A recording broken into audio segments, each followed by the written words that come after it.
Man, so it's late in the evening here, and we had to stay a little bit late and had to work on some blades. But today we had a little bit of extra time, and for the first time, we actually got our Foundry hooked up.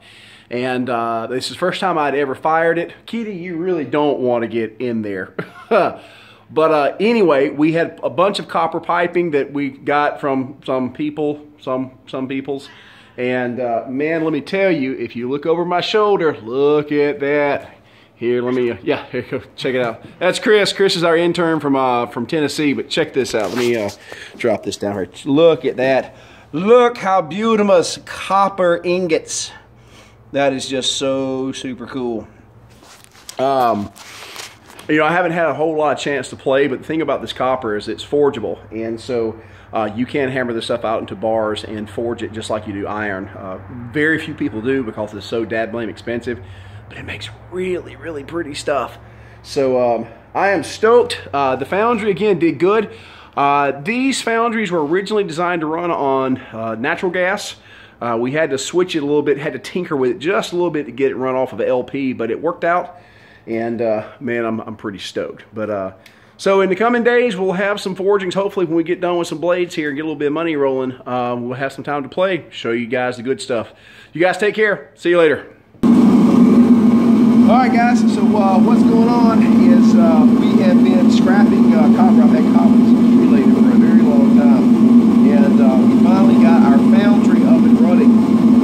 Many thanks to Mike Molten. Mike actually had one of these sitting in the back of his shop forever today, and actually gifted this to me. So Mike, thank you very, very much. We've been having a blast with this thing. But what's happened is we've been melting down all this scrap copper that we've got, and we're about to pour this copper into these ingot molds. And the ingots I'll actually forge out into copper bar.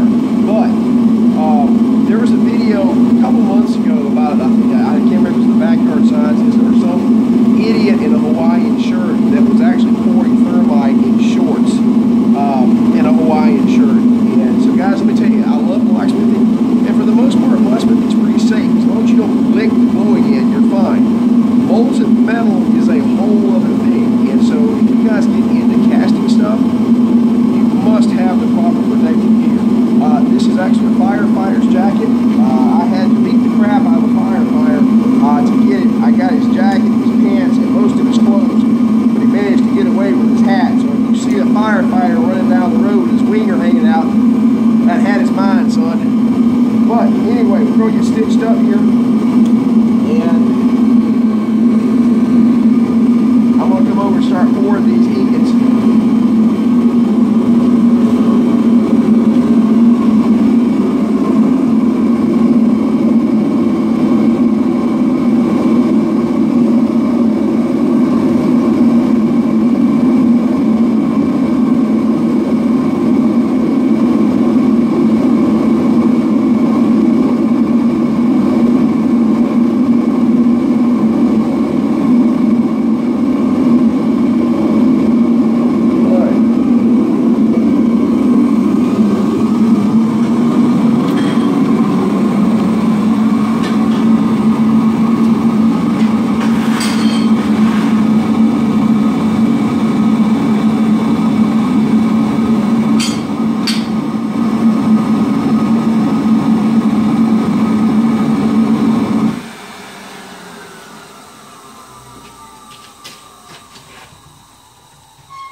Holy monkey, that is a lot.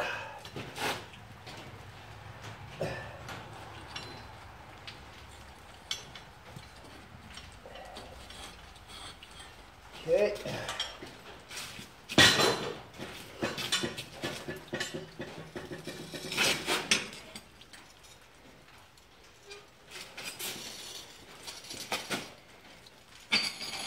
All right, here we go.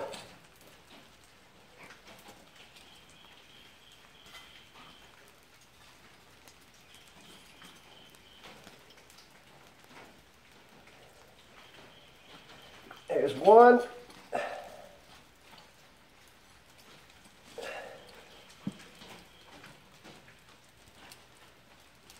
There's 2.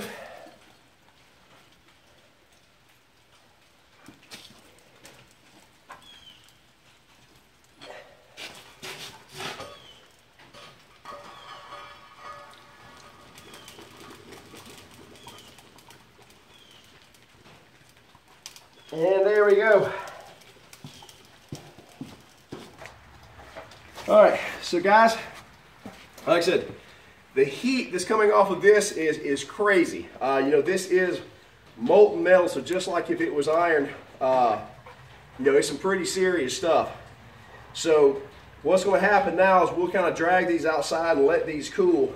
But if you notice, and let me say up front, you know, this is not my forte. This is something we're tinkering with. I'm not a professional caster. So if you're a professional caster out there and you saw me do something wrong, you're screaming up and down at the screen, I'm terribly, terribly sorry, but at least we got the ingots made and nobody got set on fire.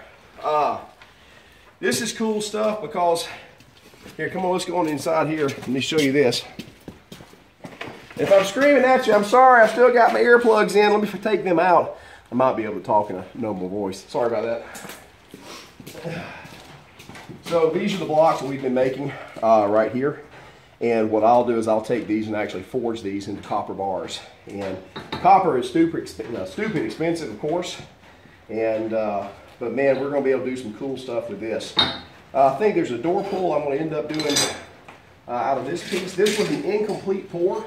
This was just a little bit of a leftover, and this has this cool surface texture right here. It's known as reticulation. There's a technique in jewelry making that is used for this as well. And that is just a cool, cool texture. So I think I'm going to use this as is, maybe brush it up a little bit, and end up making this into a door pull for a certain fellow that is very generous at the scrapyard. But that is cool stuff. If you didn't see the pictures from Instagram or Facebook, one of the other things we did yesterday is we actually did an aluminum melt, and we poured a very small ant hill that was in the yard. And this is a fire ant hill. If you are from the South, you know what these horrible, horrible things are. But this is a casting from it. I've done several of these, most of them a lot bigger. But this is what can be done with cast metal. Blacksmithing is simply an extension of the metal arts. It's not the end-all be-all. But when you're able to combine these techniques into your craft, it just opens up an entire other world to play with and tinker with, especially in my world, just to tinker with. But very cool stuff. So guys, I'll be kind of showing you what I'll be doing a little bit later. You can be following along and as we make some different things out of these bars, and I'll keep you guys posted. But hey, guys, thank you for watching, and I'll see you in a bit.